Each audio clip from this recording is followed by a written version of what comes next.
Friday.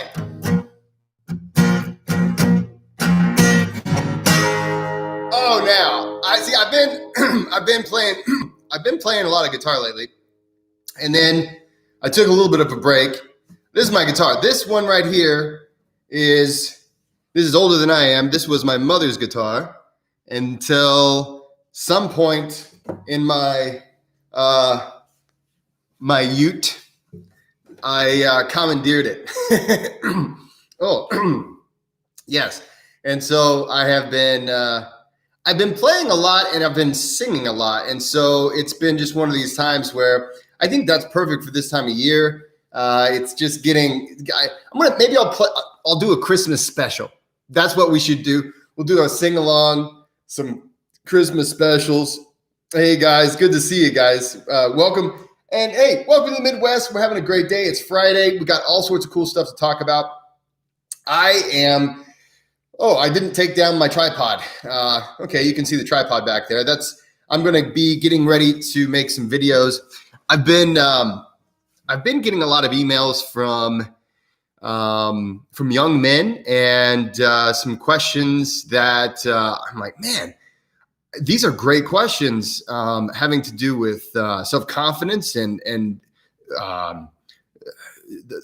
developing a sense of self. All the things that I wish I would have had somebody to ask this to back whenever I was going through that stuff. You know, a lot of times we turn to family members, friends, and things like that.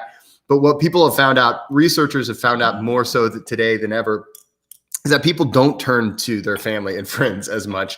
And so they look for people that they don't really know because they don't want to get judged. And so, I can't say I blame anybody for that, but yeah, so I've got some videos I'm going to be making. I am trying, a lot of stuff. Okay, so right now, this is the insider stuff, that it's hard for me to keep secrets, like during holidays and stuff like that. Normally, it's like, as soon as I buy my wife a present, it is so hard for me to keep it a present because I'm like, oh man, she's gonna love it. I want to tell her about it, and like it'll come up in conversation. She's like, man, I really like that. I'm like, oh, it's so hard. And so I'm experiencing that right now because I've got all kinds of cool things that I can't really announce yet that are coming. A lot of good changes, a lot of good growth, a lot of awesome stuff that I think is going to help the world and that I think will help a lot of people. So, so there's the teaser. There's, I guess, the very vague teaser. But today I just received in the mail I've upgraded my gear. So I've gotten a lot of comments. So one of the things that on YouTube, it's hard to, I know I'm a total tease, Dan. You know that's the thing. I'm such not a tease. Like playing hard to get is let's see. Don't fall down. I got to put my guitar down and I don't want it to fall on the ground. I don't have any place to put it. Let's see. All right, I'm going to just put it down.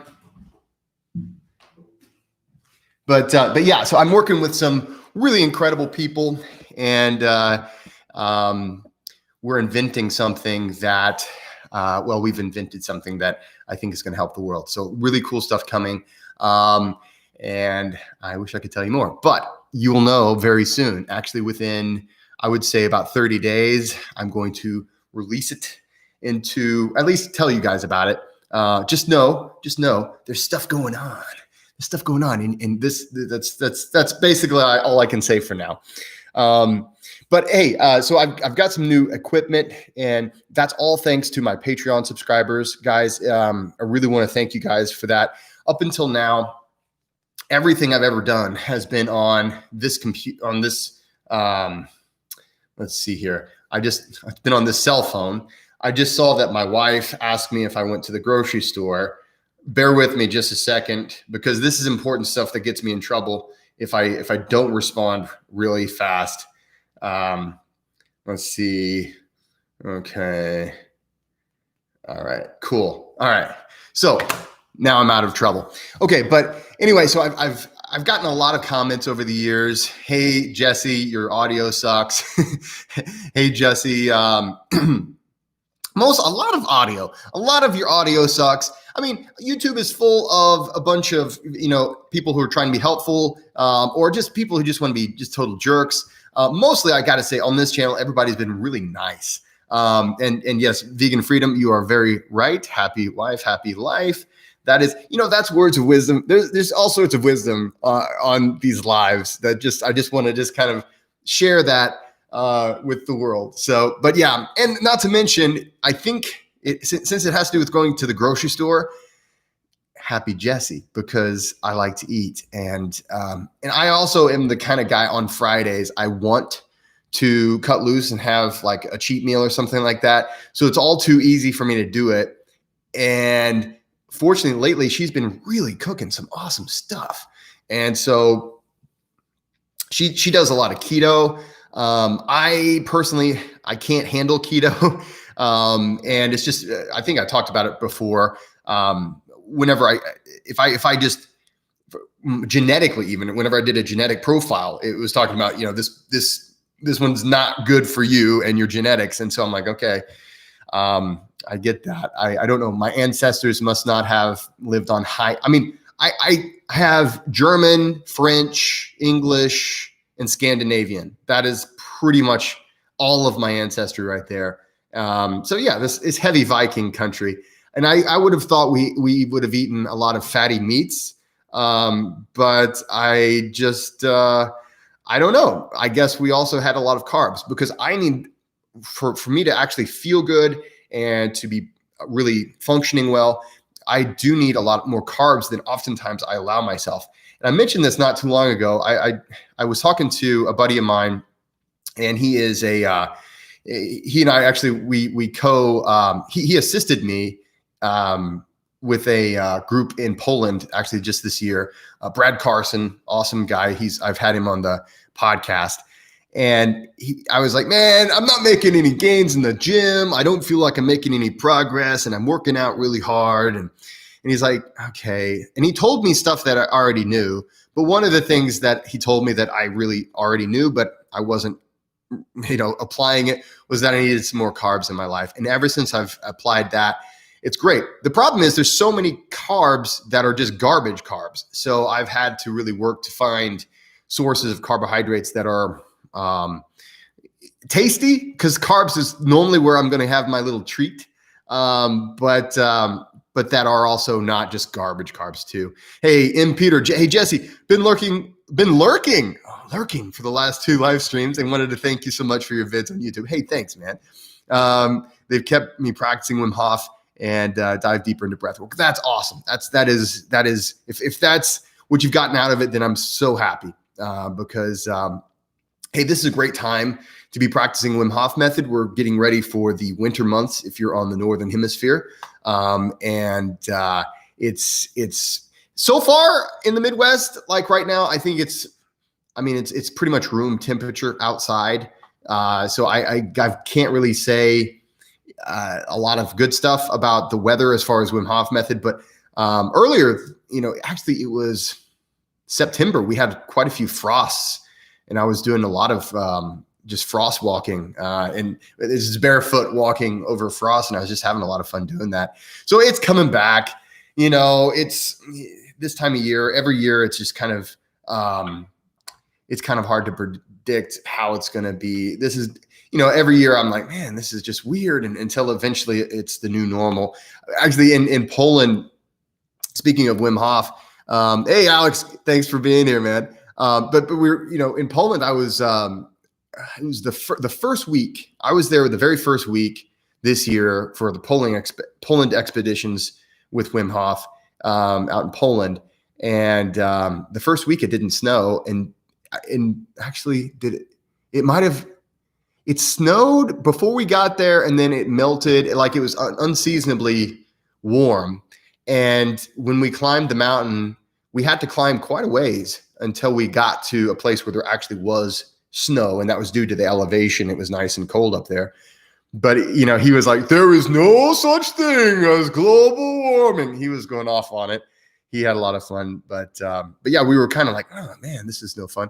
There's no snow. The next week, though, I was for the second expedition this year, we did have snow. And so that was really awesome. It actually snowed the day we climbed the mountain. So we had that nice snow the whole day. So that worked out really well. But anyway, so I made some promises that I would be covering some things today on this particular feed. Hopefully everybody's having a great Friday. Here in the United States, this is a kind of a special Friday because next week is a short week. Here in the United States, we have a holiday called Thanksgiving, and that is next week on Thursday. So if I think I will probably have a live feed next week on Friday. You might see my son and my wife in the background. My wife keeps on threatening to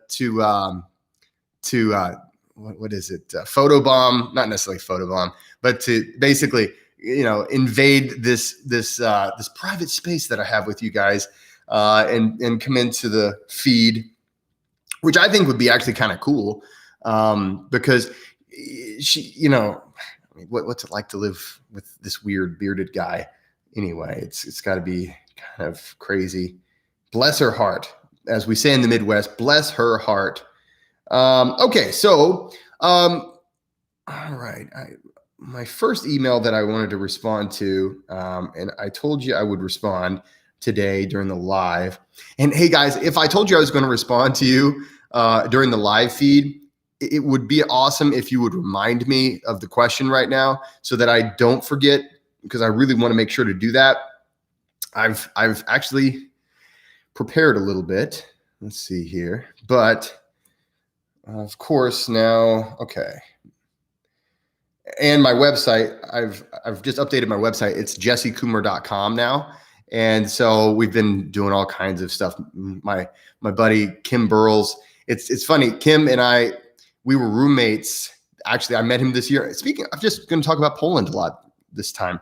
We were roommates in the second week in Poland, and I got to know him really well. And he lives in Australia, and he's doing my web design for me. So we have to talk like in the evenings or the mornings, because that, like, my evening is his morning and his morning is my evening.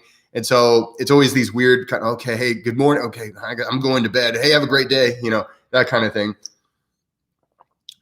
Oh my God, I've got one of my students in here. Okay, so hey, Dylan, how's it going, Professor? So Essay 4 is going well. Very good. I hope you have an excellent argument. And I think most of you guys know my day job is I'm an English professor. So Dylan, awesome to have you here. I hope you have an excellent argument for me to read. That's one of the things when it comes to writing. The better the essay, the easier it is for me to grade it. I just read it. I'm like, yep, that's awesome. And it takes a lot less time. So, well, thanks, man. Good to have you here. Okay, let's see here. So I've got an email. This one has to do with my last video. I uploaded this one on Saturday, just last week on Saturday. And it was about this email that I got from a girl who was just really going through a hard time. And she was practicing Wim Hof method for a little while. She didn't really say exactly how long, but it wasn't like she had just started. She'd been practicing a little while. But basically, she wrote me because she was like, hey, I'm still sad. I'm still, miserable. What's wrong with me? And like I said in the video, and you can go back and watch the video, but like I said in the video, if she had a broken engagement and her parents were in the hospital for, that virus that I can't name on YouTube. And so, I mean, and yeah, I mean, if you're going through a rough time, it's normal. I mean, it would be unhealthy for you to be like, yeah, but I don't really have any feelings about this. My whole people around me are in danger of dying, and I've lost, probably the most the strongest relationship that a human can form. But yeah, I'm feeling fine. No big deal. No biggie. Let's see what should we have for lunch? I would be like, geez, what's wrong with you? You should have some kind of an emotional impact. Now, at the same time, all these healthy practices that we talk about on this channel, the goal is that by practicing these things, right, that we can manage our emotions, and we can, I like to say, domesticate. So if you domesticate an animal, it's still an animal, right? But it's tame, and I'm not like in danger of it, coming after me or something like that. It's something that I can manage. It's not like I'm just completely eliminating it, but it's always going to be there. And so Rhett emailed me, and I'm going to go ahead and email. I emailed him back. Rhett, I believe I emailed you back. Let's see here. So let's take a quick look at this. So he said, hey, I watched your video, and it struck me because I recently experienced almost the opposite phenomenon to what you described in your video. I've suffered from anxiety and depression for most of my life.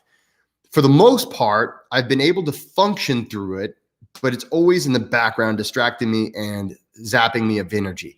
And I would imagine most everybody, that's Rhett. I hope you're here because I'm answering your question, but yeah, that right there, your anxiety was always in the background. It was something that you always were kind of suffering from, and it was always something distracting you and zapping your energy. I completely relate to you on that, because when it comes to emotional health, that was something that took me a long time to develop. And for the vast majority of my life, I just ran away from everything. I mean, for instance, whenever I was Dylan's age, you're probably 18 to 25, probably, if you're in my comp 1 class. At that point in my life, hopefully you're already, just being here is making a better decision than anything I made when I was your age. And so I ran away from pretty much, all of my emotions and stressors and things like that. And I just I made a lot of bad decisions. And it was always because there was that, and I didn't realize it. I really didn't realize that I had this level of anxiety just kind of as a constant. And it's something that but you don't know how to feel. You wouldn't, it's one of those weird things. It's there, you feel uncomfortable, there's this certain level of anxiety, but you've never known anything other than that. And so it's kind of like, it's hard to identify. It's kind of like whenever, maybe you're in a room and there's a bad smell, but you've adapted to it. And then you walk outside to the fresh air and you're like, oh my God, this regular air smells amazing. Right. And so that was how it was for me most of my young life. And so that I can relate to what Rhett's saying here. He said, then just yesterday, I realized that both the anxiety and depression were gone. And that's awesome. Let's see here. And they're still gone as I write this. I may have experienced relief from them for a few minutes, even a few hours in the past, but this relief has lasted at least 36 hours. Okay, so let's hope it's even lasted longer than that. But hey, man, 36 hours with alleviation from anxiety through practicing Wim Hof method, I'd say, that's pretty amazing. If you think about all of the drugs and the prescriptions and things like that people take to have any kind of relief. And oftentimes it's not very good relief. And oftentimes there's all kinds of side effects. And a lot of times, and there's often other times whenever not only, does it not work, but it works the opposite. It actually makes you feel more suicidal and more depressed and things like that. So so you've got something that's helping you, and it's helped you through 36 hours so far as of this email. He said, moreover, when I've experienced relief of anxiety and depression in the past, it's because I was distracted or not thinking about things that I normally associate with those feelings. But in this case, I feel fully sober, present, and engaged. That's like the goal, right? We want to feel engaged with life. And this is the whole thing, because life is full of anxiety. Life is full of stress. Life is full of, sorrow and pain. And I know, it's full of good things too, but the thing is, what oftentimes we as human beings generally have a negative bias. And it's like, you know how this works. You've had a great day, right? but there's that one thing that kind of irked you, kind of irritated you. And even though the whole rest of the day was fine, that one thing, man, that really is sticking with me. And maybe the next day I'll wake up and the first thing I think about wasn't the fact that 99.9% of yesterday was great. It's just that one little thing, right? So I hear you, Rat. There's this this desire to be engaged with the here and now. We want that, and we don't want to have to be distracted to be able to do that and do it without anxiety. So he says, but I don't think I'm avoiding reality. I'm even more relaxed and more free to participate in life, and I feel happy. I guess I'm wondering if you've heard of anything like this, or if you have any insight to what might be going on. Was a switch flipped on in my brain? Did years of self-monitoring and mindfulness finally pay off? Could I have experienced some kind of divine intervention? Can I expect it to last? I'm actually hoping that if I can figure out what happened, I might be more likely to keep it going and share it with other people. Well, that's always awesome. And of course, you always want to try to share with other people if you can. He's a little bit older than I am. He's not too much older. Let's see. And he's been practicing Wim Hof method for 11 months. He says he hasn't been very consistent with the cold training. Thank you for being honest. I do not take medication or undergo counseling for my depression and anxiety, although I did both years ago. Okay. And then he gives some more stuff I may not go into just because it's kind of personal stuff, but he's really, yeah. So let's talk about this. So we've what we have here is a guy who had experienced depression and anxiety, and now he's feeling like, and he's only 36 hours in, and he's like, whoa, what has happened here? So this is just based off of what I'm taking from this email and my own personal experience with. I've trained a lot of people in Wim Hof method, and you guys might know this. I've been training people as long or longer than anybody else because I was in the first group of people to train under Wim to become a Wim Hof method instructor, and I've trained over 1,000 people and all these other things. So let's talk about this. So when it comes down to it, emotional stability is probably, there's all sorts of studies about this or that when it comes to longevity, when it comes to living a healthy life. And, what is it that makes a person healthy? Is it the fact that they exercise every day? Is it this? Is it that? And what we find that makes a person healthy and long-lived, strangely enough, it comes down to emotional stability. And so this is the primary goal that I'm continuing to shoot for, and I want to help everybody shoot for as well. And when it comes to emotional stability, when it comes to anxiety, when it comes to depression and things like that, first of all, don't expect a few things. I guess I'll back up a minute. So he was talking about this whole thing started because of the YouTube video I did last Saturday about the girl who had experienced these two really awful things in her life had happened back to back, or pretty much at the same time, and she was feeling very, very miserable. It sounds, though, with Rhett, it doesn't sound like he didn't give any kind of indication that there was a specific incident that caused him to be anxious or go into depression. So I want to make sure it's clear that there's a difference here. So the big difference between, and I'm not going to say her name, but the woman who emailed me about, hey, I just experienced an engagement that broke up, and I just, my parents are in the hospital and they're not doing well, versus I've experienced anxiety and depression for most of my life. The big difference here is, one is experiencing acute trauma. Okay. These are specific incidents that are causing her to feel sad, depressed, and that's a healthy response. If you suffer a loss, if a person dies, or if you have a breakup, or anything happens in your life that is a bad thing, it is a completely appropriate response to feel sad. That's actually very healthy to have that sad feeling. And of course, in the world, and especially I think, and this is one of those things where I want to separate myself, or at least try to kind of cut through a lot of the BS that I see in the health and wellness world. It seems like in the health and wellness world, if you're practicing whatever method, or if you're meditating like this guy, or you're following this guru, you should never feel sadness ever. And that's just not the way the human experience works. There's sadness. And that's really that's a wonderful thing, because we can feel sadness, we can feel glad, and we need happiness and all these things. We live a dynamic human experience.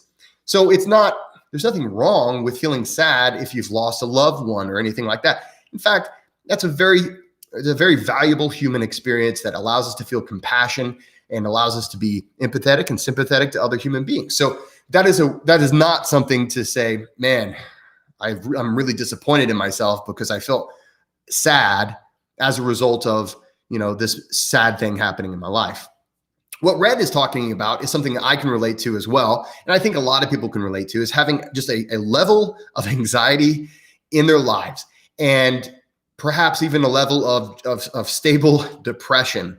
And it doesn't sound like he's talking about anything specific as far as the depression was caused from coming back after, serving in Afghanistan. I started to suffer PTSD or something like that. There's not an acute incident that it sounds like caused this. It's just he's experienced this his whole life. And that's something I can relate to in my life, because it's just something that was always there. And so what he's talking about is being able to kind of be free of that. And so you are very much read. I've seen this happen to a lot of people. It's happened to me, that there's a certain degree of alleviation of this stress and anxiety, this constant level of stress and anxiety. And one of the reasons why this is happening is because of the mechanisms that occur when you practice Wim Hof method. Okay, so, and I'm not going to go into all of those mechanisms. I'm going to continue to do Wim Hof method online workshops and things like that, where I'll go in deeper specifics whenever it comes to that sort of thing. You can also pick up Wim's book where he goes into specifics. But when it comes down to it, what we're doing when we engage our psychology with, for instance, cold exposure, when it comes to, or Wim Hof method style breath work, or even just other styles of breath work as well, because a lot of people notice this change, even just with meditation, changes in meditation, exercise. A lot of people have noticed, wow, it's amazing how simply by engaging myself in a physical way, or with this stressor or that stressor, okay, it's amazing how I feel better. Why is that? And there's a few reasons for that. But one of the biggest reasons is that you're allowing for parts of your brain to work that oftentimes we just ignore.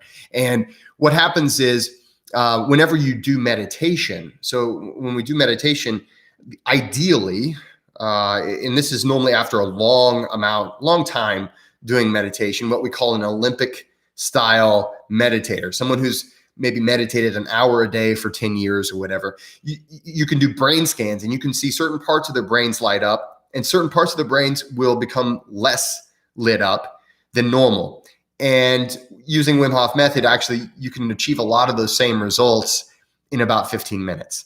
And this is the same there's quite a few different breathing techniques that allow you to do this. Wim Hof method is probably the simplest and the most eloquent, one of the best ones I've ever found. And this also comes to, like, when it comes to cold exposure, it's funny. In my book, A Practical Guide to Breathwork, I was fortunate enough to be able to pick the brain of a very, very prominent and awesome, just a really cool guy who is a neurophysicist, neuroscientist, psychologist, everything that has to do with the brain. He's that. And he talked about, and we really had a lot of really in-depth conversations about how cold exposure specifically, and this is for me, I noticed a huge difference whenever I got into cold exposure regularly.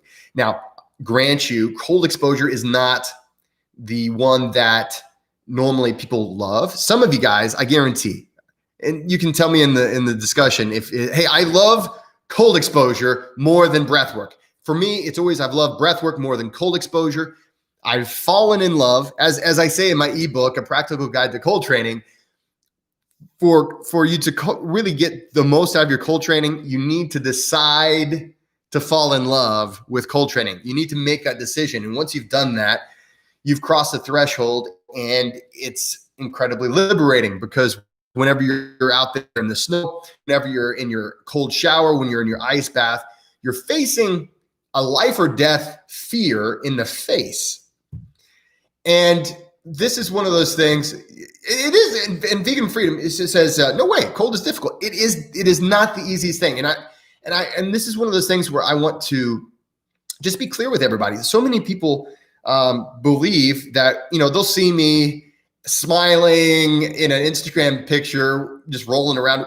And the thing is, if you've ever done this before, and I know, Brandon, if you're here, you know exactly what I'm talking about. And I'm sure many of you guys already know. When you roll around in the snow, one of the things you find out early on, and it was a surprise to me, maybe it's because I'm so hirsute. There's a good word for you, Dylan, to use in your essay. I don't know how you would use it in an argumentative essay. Hirsute, right? Very hairy. But I'm very hirsute, right? Very hairy guy. What happens is that whenever you roll around in the snow, that snow slightly melts for just a little bit, and it starts to stick to all the hair on your body. And so whenever you get up out of the snow, it's all stuck all over you, and it's just like the most extreme ice bath you've ever taken. And you're like, whoa, and you're trying to get it off. But anyway, you're facing this, and there are physiological processes happening. One of those processes is a very strong chemical, norepinephrine. In the United States, we call it noradrenaline. But whenever I started researching it, I started talking about norepinephrine. So, so Dylan says, I've never heard that word, let alone try to incorporate. It's fine. It's fine. Just make sure your sentences have good grammar. Mind your commas and your periods and question marks. Get your citation right, and I'll just be really happy. But anyway, you can use it in conversation. Oh, did you know Professor Coomer is very hirsute?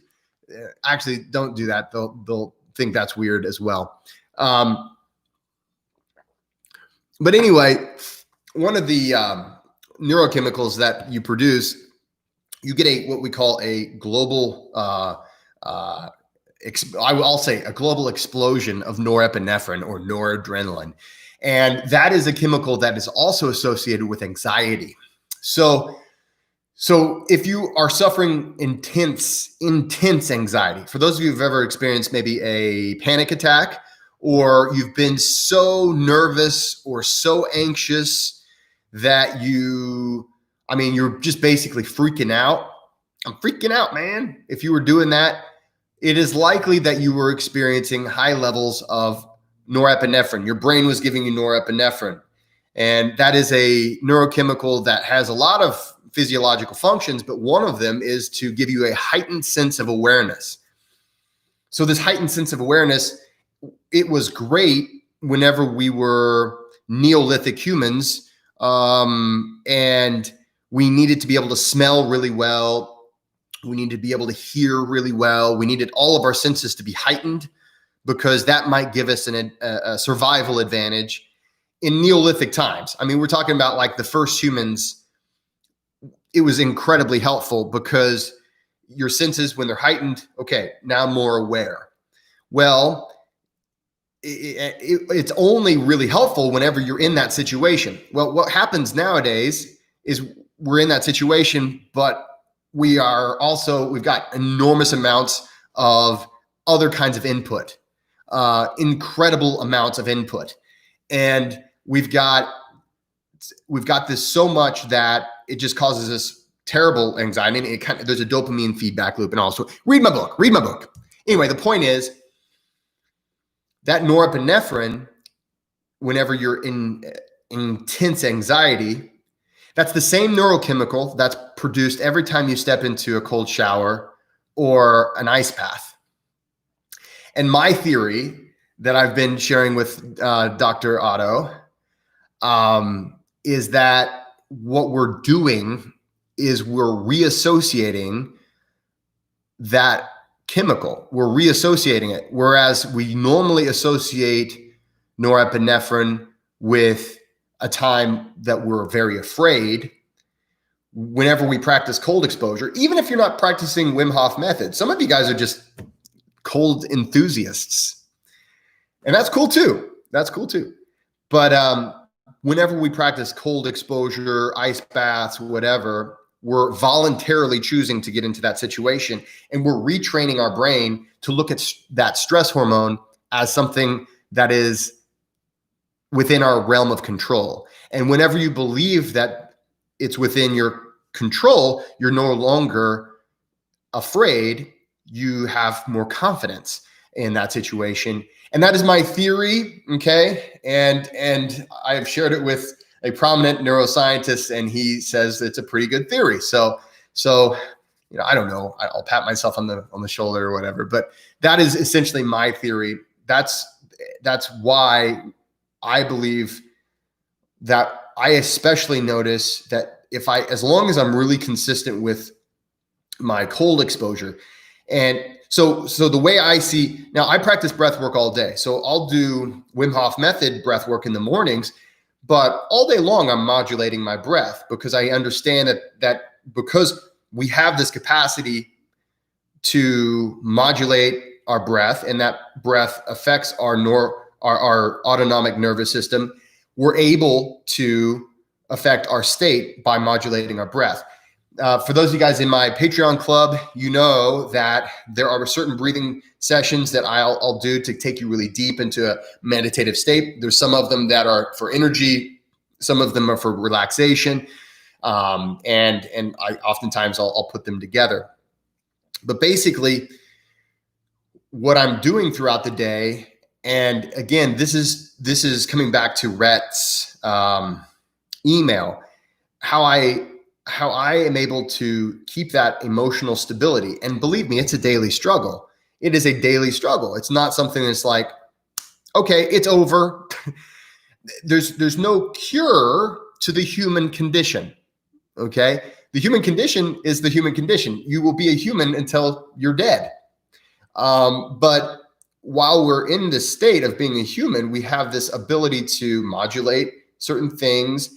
And as long as when we understand how these things work, we can make progress. So my theory is one of the reasons why people feel a lessened state of anxiety after practicing cold exposure on a regular basis is because they've trained themselves to look at norepinephrine, which is normally a chemical that causes us anxiety.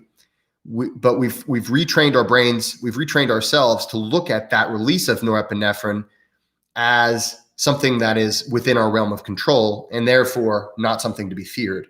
That's my theory. When it comes to breath work, man, whenever I'm always conscious of my breathing. And if you haven't bought my book yet, I promise, hey, by the way, it's coming out on audio next month. So if you're an audiobook person, if you're an Audible person, it will be out next month. And I'm going to have guided breathwork sessions in the book. So I'm guiding you through some cool music in the background, guiding you through breathwork sessions. Anyway, but basically I go over all of this in the book as far as the breathing stuff. The cold stuff, that is just me telling you what I'm telling you today. So, okay. So, all right. Having said that, Brandon, snow is awesome. Okay. So when it comes down to it, I look forward to the snow a lot. I like outdoor cold exposures. I like varying my cold exposures. Lately, I've been into just doing cold showers. I received there's a company that makes an ozone purifier for ice baths for the people like myself who have converted deep freezes into ice bath machines. And so they want me to do a review. I just haven't gotten around to using it yet. So if you're watching, I will be doing that very soon, and I'll do a review for that. But I've got a little ozone machine that I'm going to install in my freezer. But lately, I've just been enjoying taking a cold shower, and I don't know why, but that's just kind of been what I've enjoyed. It doesn't get as cold and I have to stay in there longer, but I don't know, maybe it's just because I want to be extra clean.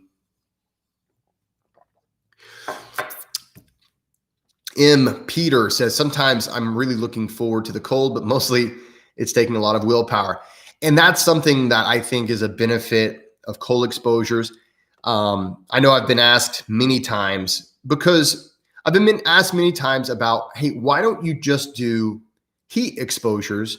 Why are you doing cold exposures? Because there's a lot of benefits to doing sauna and other forms of heat exposure. And a lot of those benefits do overlap with cold exposure. And actually, sauna has been studied, in my opinion, the science on, and so before you react to what I'm about to say, chill for just a second, all right? But the science on sauna exposures is better than the science on cold exposures. Okay, chill, my friends. What I'm saying is, when it comes to, I've done a lot of research on cold exposures, and those of you who have read my ebook on a practical guide to cold training, I talk about this in that book because it's kind of hard to research cold training because the research is kind of spotty. And what I mean by that is a lot of the research will be, okay, we put these athletes in a tub of cold water. We're talking maybe, 50 degrees, or 50 or 60 degrees Fahrenheit, which is 50 Fahrenheit in Celsius. 50 degrees which is about 10 degrees Celsius. Which is about 10 degrees Celsius. Okay, so we put these athletes in that tub. We left them in there for 30 minutes. These are some of the results that we did. These are some of the biomarkers that we measured. And then there'll be another study. Okay, we took these people and we submerged them just from the waist down with ice water that was right at 1 Celsius for 3 minutes. And there's so much of the stuff that they test, it'll be different, and like they're not doing full body exposures a lot of times at just one body part. Or if they do the full body, it'll be in these varying temperatures. Or whereas with sauna, there's so much research on sauna that is like this specific temperature, this specific duration, and they've measured it for it's so much more uniform with their research. So hopefully there'll be some more research on cold exposure. But Dr. Otto, he was like, hey, why don't you just go, if you're looking for norepinephrine, why don't you just go into a sauna? Because it's true. If you go into a sauna, you're going to get norepinephrine. There's a norepinephrine dump there too. And the issue is it's a lot more comfortable. Yeah, there does come a time in the sauna whenever you get uncomfortable and you want to get out. But with a cold exposure, it's a direct discomfort.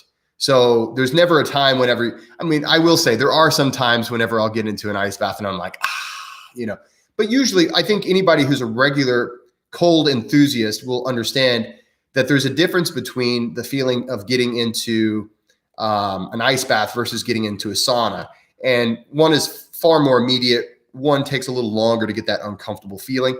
And in the ice bath, you get the norepinephrine dump a lot faster than you would get norepinephrine dump in a sauna. So anyway, but the point is, he's asked me, why don't you just do the heat exposure? And I really do feel like it's the discomfort that we're training as well. We're training ourselves to make that decision on a regular basis. This is an uncomfortable decision. I'm going to make this decision voluntarily. I'm not going to have to be forced. I can do this, easily. Let's see. My wife literally just drove in. And so let's see, is she going to get on camera? I don't know. She's opened the door. She might be sneaking around. Okay. Well, anyway, so that was kind of a little rant, but all right. So So that's I agree with you, Peter. Peter, it is sometimes a thing that we really do have to muster our willpower. Okay, so let's see. Tor says, I've been doing cold showers every second or third day since January. I get cold cravings. I love it. I get cold cravings. I need cold fix. Well, I am the same way, my friend. And whenever, like, it's been nice and cold lately in the mornings. And so I'll walk outside and it's like, that feels great. And it's just one of those things where we can take breaks. And sometimes that's the perfect thing. The perfect thing is to take a break and then you really get enthusiastic. You're like, man, I really want to get in that cold. And so next thing you know, you've got a fun time. So since January, Tor, that's awesome. So you're almost a year deep. So keep it up. Let's see. Lee says, cold was difficult when I first started. My calves and my feet hurt after a month or so of doing it. I got used to it. Yeah, everybody has their problem area. With me, it's my hands. I don't know what to do with my hands. That's an old movie reference. It's an old movie now. It used to not be an old movie. But yeah, with me, my hands have always been, and they still are. That's the first thing to go. The second thing is my ears. Whenever I'm doing full like outdoor air exposures, my feet, man, they last forever. I've always had really strong feet in the cold. And I think it's because I'm just a barefoot guy. I go outside all the time when I'm barefoot. I'm the guy that can. I'm not like jumping up and down on gravel roads in my bare feet, but I'm able to walk pretty well. If it's super pointy, maybe not, but generally I'm going to give it a shot. And I'm the guy that I'll have something stuck in my foot and I'll put my foot up and kind of just pull it out and then just keep on walking. So I get in there. Oh, all right. Let's see here. Let's see, Andreas, any tips on processing emotional pain? When I do journaling for self-awareness or meditation, I can sit up to 1 hour meditating. Oh man, dude. Andreas, an hour of meditation, that's fantastic. Now, if you can do that on a regular basis, that's where you're going to really see those major benefits. An hour meditation, if you're not ready for it, like for instance, if the average person, if you're watching right now and you're like, I'm into the idea of meditation, but maybe I don't really have a meditation practice, an hour of meditation might even be dangerous for you. So it would not to mention very difficult to do. I always recommend easing into meditation. Start with 5 minutes and work your way up from there. But okay, so Andreas can do an hour. Okay, I lost my place. Let's see. I feel more depressed or even suicidal if more bad things happen after.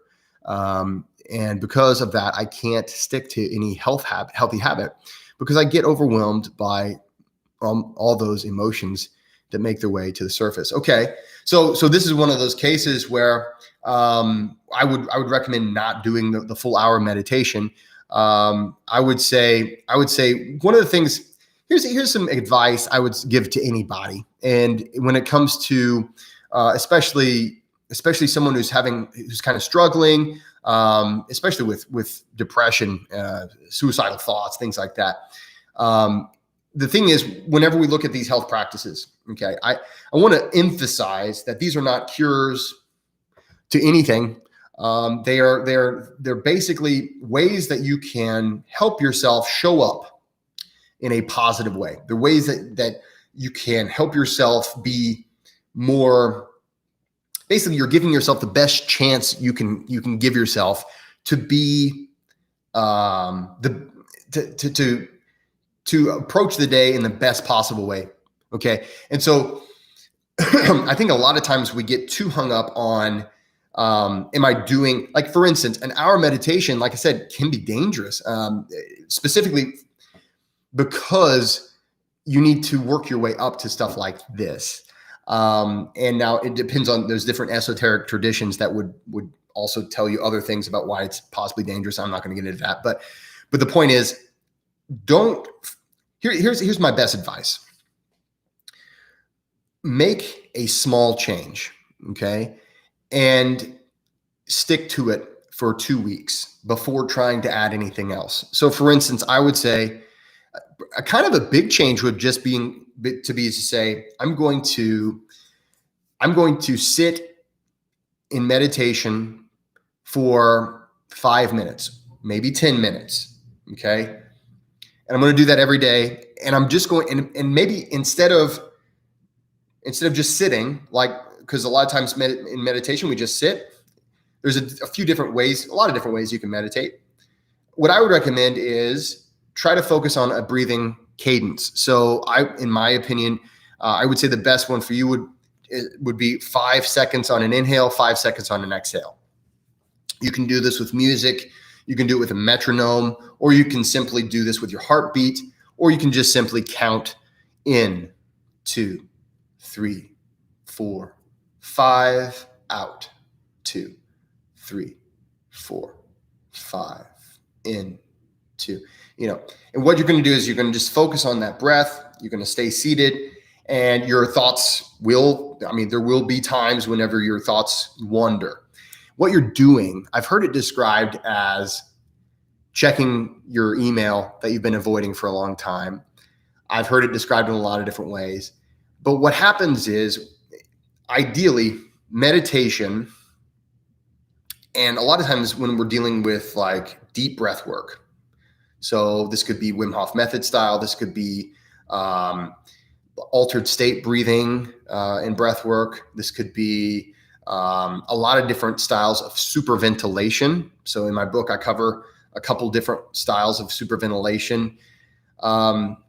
What we do is we activate our amygdala, or I guess less specifically, we activate our limbic system. Our limbic system is in charge of a few things, but primarily the things that I want to talk about, the limbic system is there, and it's in charge of processing emotions. It's also in charge of building habits, interestingly enough. And part of it is there to decide which memories you're going to store in long term and which memories you don't really need. And there's other things too, but those are some bigger ones, okay? So when we activate the limbic system, we activate this part of our system that is in charge of processing emotions. And that's good. We want to process our emotions. Most of the time, we don't. Most of the time as human beings, we stay in the neocortex, which is a great part of our brain for problem solving. It's not the part of our brain that's generally dealing with emotion processing. So sometimes if we stay, what we want to try to do is process as much as we can, but not overwhelm ourselves, okay? So what I would say is start a very easy to follow thing. Only choose one thing. Maybe meditate 10 minutes a day, 5 inhale, or 5 seconds on inhale, 5 seconds on exhale. And decide a time of day when you're going to do that. Other than that, go about your life living whatever it is, whatever your habits are normally, okay? I am not a proponent of, unless you're banging heroin, I'm not a proponent of saying, abandon your life and start over now. I'm not that guy. I don't believe that works for anybody. It didn't work for me. And believe me, I've had to change. So I would say start that and get into that habit for 2 weeks. What you're going to find is eventually that will be what we call the new normal. So before you know it, and it may take longer than 2 weeks, maybe 3 weeks, but what you're going to have is you're going to have a new sense of normality. This is how my life works. This is how my life is. Every day I do this. This is what I do. And maybe it's, for some of it's cold showers. For me, maybe get into a habit of a 5-minute cold shower every day. It doesn't have to be the meditation thing. It just needs to be one thing that kind of, if I were you, I mean, cold showers would be pretty awesome. If you do a 5-minute cold shower every day, this would be awesome. You get a lot of happy chemicals that way. That would probably make you feel good. But it needs to be something that you believe, this is a helpful thing. I know this is most likely going to help me in some way. And it's something that I can do. It's not something that I'm going to have to completely rewrite my whole life in order to add this in. This is just a little bonus thing that I'm going to do. And what's going to happen is you're going to build a beachhead. So a beachhead, for those of you in the military or those of you who are like me, a fan of war movies or whatever, a beachhead is a starting zone. It's a place where whatever your troops, right? In this case, all these good things that you want to put into your life, you're going to build that entrance way. In this case, maybe a 5-minute cold shower every day. Maybe it's 10 minutes of meditation with balanced breathing. Okay. Maybe it's going to the gym. For me, it started with going to the gym, and my wife's here. She could probably hear me. She's not going to get on camera. I don't know. She's in the other room now, probably doing something important, but I want to bug her now. But anyway, the point is, when I first started trying to change my life, I was addicted to drugs, heavily. And I considered myself a hopeless addict. But once I eventually, and it was a slow process. It took me a year to get off of that drug. And then the first healthy habit that I got into was weightlifting. And it's still something I do today. But you can ask my wife. We first got married, and I would go and I would lift weights, and I would come back after maybe like 10 or 15 minutes of weightlifting. Oh man, I really hit it hard today. And like, she kids me about this to this day. That was about 10 years ago. And it was something that I felt like I could do every single day. It became my new normal. It later on eventually moved into, okay, half hour. There was a part of my life where I was spending 2.5 hours weightlifting every single day. If I'm lucky, I get that amount of time to work out these days. I enjoy my time in the gym now, and I love adding new things. And I got into yoga, I got into breathwork. But what happened was I started with something small and almost laughably small, something that I wouldn't brag to anybody about. But I started, and it became the new normal. And before you know it, that's going to be something it's just something I do. It's just something, it's part of my day. Next thing you know, you're like, okay, well, maybe, you know what? Maybe I'll do, instead of a 5-minute cold shower every single day, maybe I'll work my way up to a 10-minute cold shower every single day. Or maybe I'll work my way up to doing Wim Hof method. Okay, I'll do Wim Hof method breath work in the morning. And then at some point in the day, I'll do a 5-minute cold shower. And maybe it'll probably take you a while to get up to a 5-minute cold shower too. Start off with a minute. Start off with 30 seconds if you want to. But the goal here is to not set these expectations, because I have a really good friend who told me that he taught me to meditate. And he said once that expectations are preconceived resentments. So when we have expectations, they're preconceived resentments. I'm going to resent if this doesn't work. I'm already building that in. I'm already deciding that if this doesn't work, I'm going to be resentful. So that is my advice to you, my friend. Remember that life is always worth living. And that one of the beauties of life is that we get to decide. We get to build this life. And that's something that I want to share with people more now than ever, is this amazing gift that we have to decide what our life is and who we are here. In the world that we live in now, it's too bad that so much of what we call our identity has been made up for us. You're a man, you're a woman, you're a this, you're a that. Therefore, these are the things that you must be. And it's unfortunate, because you can decide who you are, and you're constantly growing into that person, and you're constantly discovering that person, and you're constantly deciding who that person is. It's up to you. And it's this amazing freedom that we have. And so I think it's a beautiful thing, and I wish you the best. And I hope that you check in with me, my friend. Andreas, email me. I want to know how you're doing. Come back to these. I know a lot of these, there's a lot of names here on the side who are here regularly, and I'm sure that they would love to hear how you're doing. We'd love to cheer you on. This is a weekly thing that we get together and we hang out on Fridays. So, come back, tell us how it's going. And if you fail, guess what? We've all been there, and I'm there all the time. I'm there all the time. That's the one thing that I want to just maybe deep dive into just a little bit about is how often I fail. There's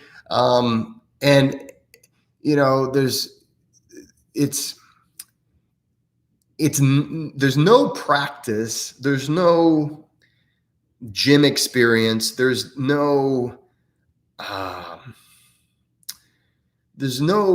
specific supplement or I don't know thing that's going to make everything okay.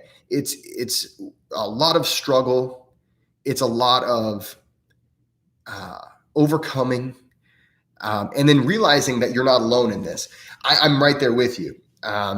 We're constantly struggling with this human condition that we all share, and that's I think a really, I think it's a really comforting thing to know that I'm not the only one experiencing. Every human that's ever lived has had to experience this human condition, and all of the ups and downs, the beauties and the downsides, and the struggles and the pains and all this stuff. We've all had to deal with it, and you're not alone. So we wish you the best, and please come back. Please come back every week, even if you have to report, hey, I screwed up, because guess what? Nothing irritates me more than, so in the health and wellness industry, nothing irritates me more than people who won't admit that they screw up all the time. There's nobody that's perfect. We all mess up, and people acting like people acting like they're all like, I don't know. I don't want to get all negative, but I want to hear back from you. So thank you so much for that question, and stay in touch with us. Eric is going to buy an audio. I appreciate that. I'm hoping the guy that I've got. Okay. So just so you know, I don't have a really good recording studio. I've been really, because of my Patreon subscribers, I've spent all the money you've given me. For instance, right now I'm using a microphone to improve the audio quality. I've been trying to upgrade everything to give you a better experience.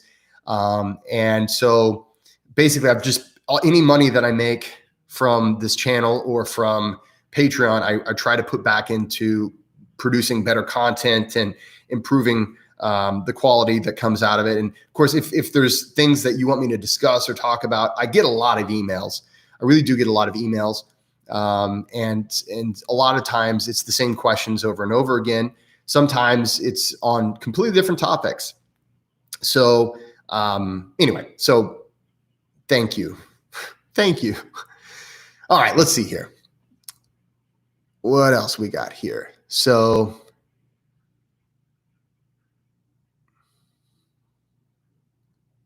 if I have the ebook, will I also be able to use the audiobook? I bought it a few weeks ago, and it's great so far. Yeah. The cool thing is what I really, if you've read the book, A Practical Guide to Breathwork, at first I was like, I don't even know if I can turn this into an audiobook, because the second half of the book is it's a lot of instructions. This is how to do this breathing technique. Here's the steps. Here are the steps. And then even in the like chapter 29 and chapter 28, those especially chapter 29, I'm covering, there's a lot of tables, and it's kind of hard to do tables. Because what I do in those chapters is I detail breathing sessions, how to put different breathing techniques together to get an outcome that is desired. Okay. So I try to teach you basically how to be a breath worker in the book.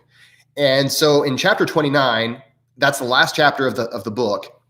By that point, I've covered all about how breathing affects the autonomic nervous system, how it affects the brain, and all these things. I've covered all the instructions on a whole bunch of breathing techniques, how to create your own breathing technique, how to test your own, how to write in breathwork notation, all these things I've covered. And then chapter 29 is like, okay, this is how to put these things together and how to build your day. If you some examples on how to do these things. So I was like, man, how can I even do this with an audiobook?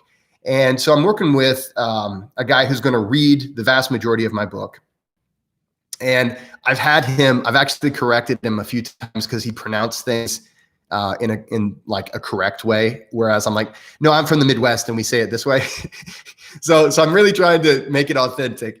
But at the last part of the book, I'm recording a bunch of guided breathing sessions. So who had the book? I think it's already Adam. So if you brought the ebook, the cool thing is, honestly, I think it's going to go with the ebook really well. If you have the actual standard book, because in addition to being able to have it read to you, there's going to be a whole bunch of guided breathwork sessions that you can listen to anytime you want. It'll be on Audible, so you could just go straight to that chapter, easy, and it's there, just guided breathwork for you with music and everything. So I think it'll work really well. I think it's something that it complements the book if you've already bought it, and if you haven't already bought it, it's going to be a fun listen too. Okay. All right. So we've gone a little bit over an hour, but I'm having such a great Friday. Let's see if we can get to the end of these questions. I took 2 months off. So Eric says he took 2 months off from his cold showers. He says he still walks 30 minutes pre-dawn, and those are getting colder. Yeah. And that's okay. It's okay. Occasionally we just fall off. Whenever I went through COVID the first time, oh man, I said it. Okay. I'll have to, anyway, it's okay.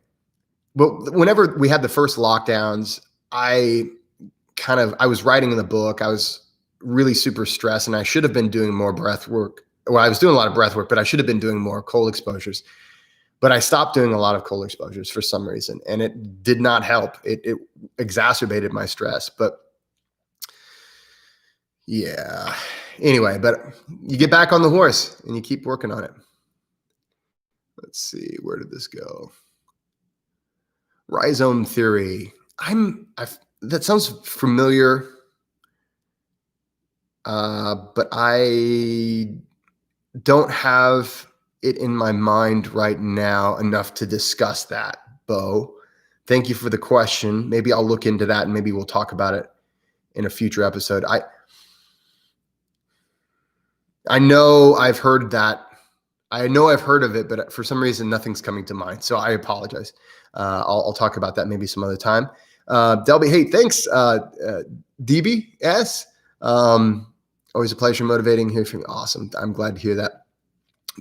Paul Burley, book recommendation, The Nobility of Failure, Tragic Heroes in History of Japan. Hey, awesome. Thank you for that. Failing is mandatory is very, very true, Tor. Leviathan, I'm not rhizome theory, but Israeli scientists just reverse some aging in old. Yeah, I don't know much about that. I'll take a look at that maybe. Shane Walker, how's it going? Thanks for being here. Let's see. Everyone doing breath work, keep doing it. I have been doing it for a while now, and it continues to benefit my life immensely. And I'm still always learning and getting better every day. It works. Yes, it does. Brad, hey, Jesse, any chance you could have a MP3 download on your Patreon club? Love your work and appreciate all you do. Yeah, so the Patreon club, I'm going to hopefully, there's a lot of things kind of in the mix right now, Brad. Thank you for being a Patreon member. And basically, I've got a lot of things kind of going on. I'm working on updating and improving that Patreon. It probably will be after the first of the year that I will have audio downloads. I'm having, what's kind of weird? I'm kind of having some problems. It's weird with Patreon, the user interface. I wish I had some more options. So, I'm exploring some different options other than Patreon, some outside of Patreon things that I can use with Patreon. And then I'm also experimenting with maybe, I early on in this live, I said I wasn't going to say this, but I'm experimenting with the possibility of creating my own app, but that is probably months away. I mean, we're in just like, this is about as far as I've gotten in that. I've talked to a developer, so good things are coming, Brad. And thank you for being a Patreon. Please stick with me. Because you'll be. I'll take good care of my Patreon members. You guys have taken great care of me. And Dylan, yes, you can get a signed copy of my book. I tell you what, just email me. Go to, let's see, I'll type in my email address. It's jesse@jessecoomer.com.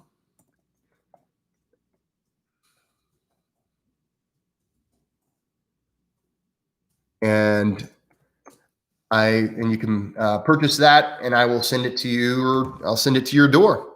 Let's see.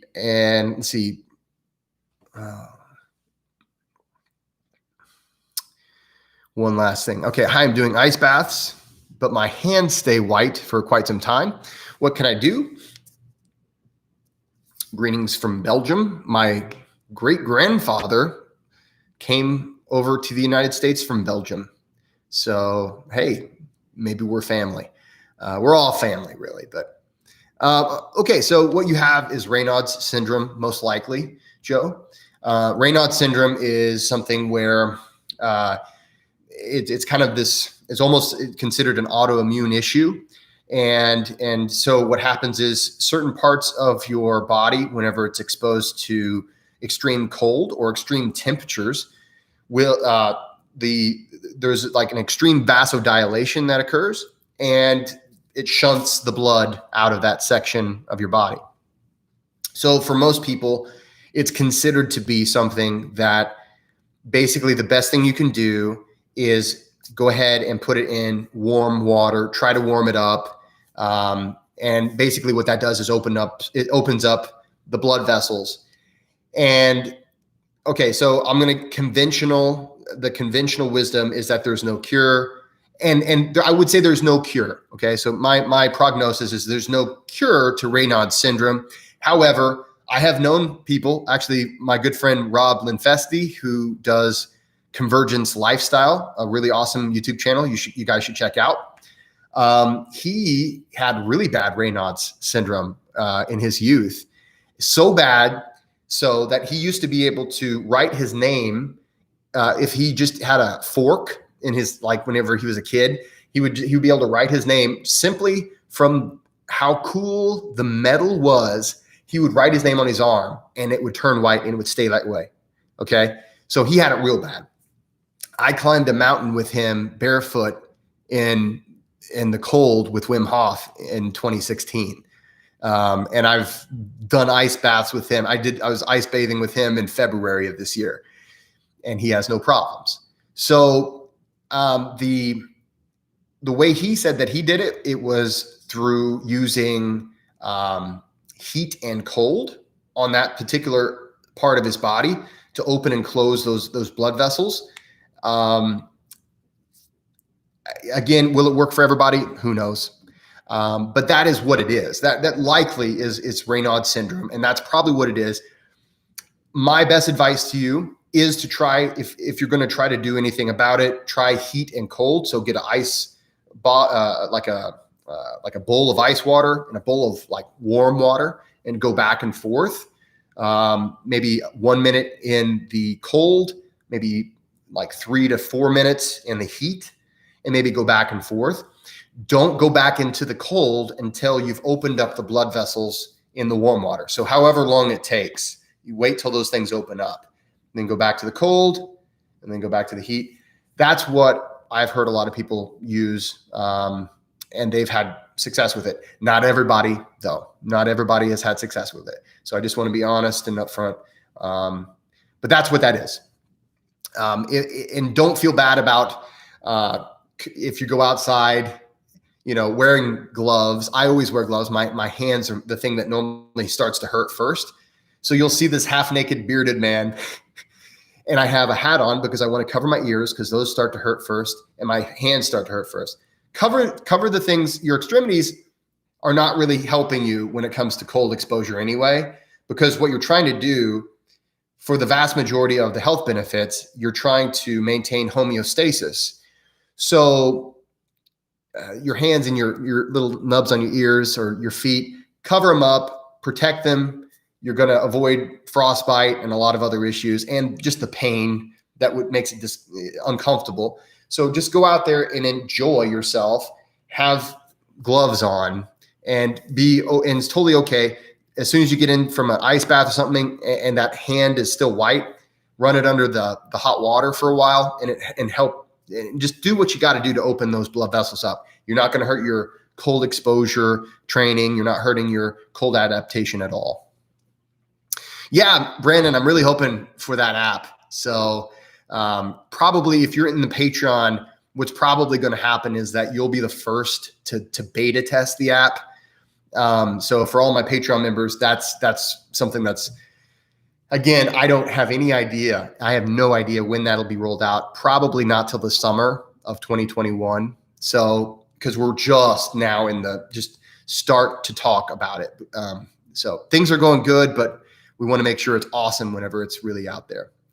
Let's see here. So Peter says, I suffer from Raynaud syndrome too, but the last weeks, however, I was outside cycling. I tried to focus on my hands and only until they didn't turn white again halfway. Okay. Yeah. Just take your time. Hey, so we got somebody from Poland. Awesome. But it's nice to have you, Lucas. But yeah, the thing is with Raynaud syndrome is to not get upset. There's nothing wrong with you. It's just, there's this thing that happens for some people. Don't worry about it. Be patient. Have a good sense of humor about it. It is what it is. It's not hurting you unless you ignore it. Because if you're out in the cold and you have that Raynaud's and it hits and you don't take good care of your extremities, that's whenever you can get frostbite. So you're more susceptible to frostbite because you have Raynaud's in that area. That's where you need to be careful. Hey, somebody. So Dylan knows the person who majors in IT and software development has a background in graphic design. Maybe we should talk. So yeah, well, Dylan, go to my. Feel free to email me, Jesse at jessecoomer.com. I spelled it correctly. Good. I did spell it correctly. And I would love to talk to you as well. Guys, so I've gone a little bit over an hour, about an hour and 20 minutes. I've got a bunch of videos to make because this has been a crazy week. And I've got a bunch of videos that I'm going to try to make, and hopefully with my new camera, because I just got that today in the mail. So I've got to figure out how to use it first. But my audio should be improving very soon for those of you who have commented on it. Guys, I want to thank everybody for being here. Please look at the links below. If you haven't joined the Patreon club, join us. And we have a lot of fun. Every month you get new breathwork sessions. And as soon as you join, you get access to the full, complete catalog of all the breathwork sessions that I've already put up there. And I've put up a lot. I actually just cataloged it recently, and there's quite a few on there. So it's pretty inexpensive to join. The lowest tier is $5 a month.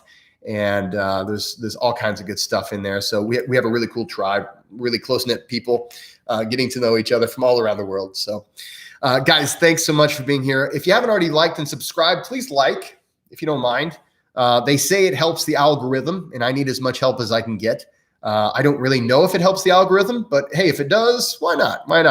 I really do appreciate it. And guys, if you have any questions, you know how to email me through my new website, jessecoomer.com, and just click contact us. That goes to that'll go straight to me, and I'll try to answer your emails on the next live. That'll be next week, hopefully next week, even though it's Thanksgiving. It's a very special time, but I'm going to try to do a live that day too.